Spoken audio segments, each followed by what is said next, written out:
Alright, let's review completing the square. Completing the square is one method that we use for solving for the zeros of a quadratic function. Completing the square we'll use usually when we can't factor it. I'll show you one that we can factor, just to kind of show you the method. It's kind of easy. First step is we move 3 over. So I get a squared plus 2a equals 3. The next step is we take half of the b term, so half of the middle stuff, and we square it. So half of 2 is 1, 1 squared is 1, and we have to be sure we add that to both sides. From there, we're factoring. Now, this is a perfect square, so it's going to be a plus 1 squared. A lot of people lose me from there to there. That is factoring, okay? And then I get equals 4. And then the second to last step, I want to solve for a. So I'm going to take the square root of both sides. I get a plus 1 equals 2. But we have to remember to put that plus or minus in there, because it's negative 2 times negative 2 is 4, and positive 2 times positive 2 is 4. Last thing, we're subtract 1, so I get a equals negative 1 plus or minus 2.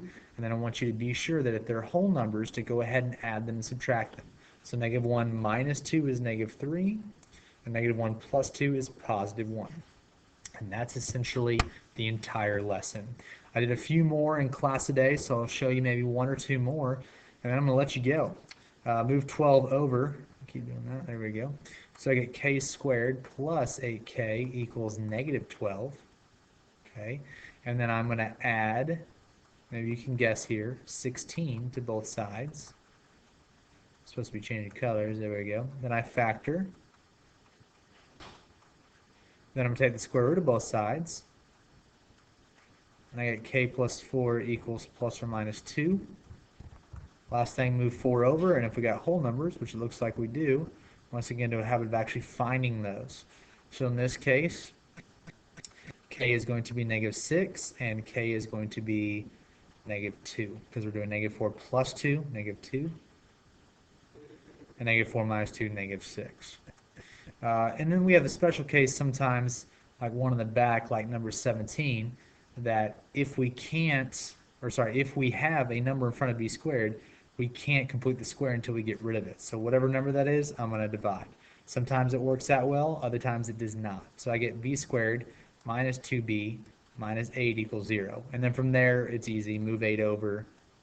You know, on tonight's homework, you might get something that doesn't work out so easily, maybe a decimal fraction, that's fine. So b squared minus 2b plus 1 equals 8 plus 1. Now here we got a minus sign, which is okay. So that's going to be b minus 1 squared equals 9. Then I'm taking the square root of both sides. I get b minus 1 equals plus or minus 3. Then we add 1 to both sides. I get b equals 1 plus or minus 3. So that means b is 4 because 1 plus 4 is 3. And 1 minus 3 is negative 2. Alrighty, good luck with that. We'll see you tomorrow. Bye-bye.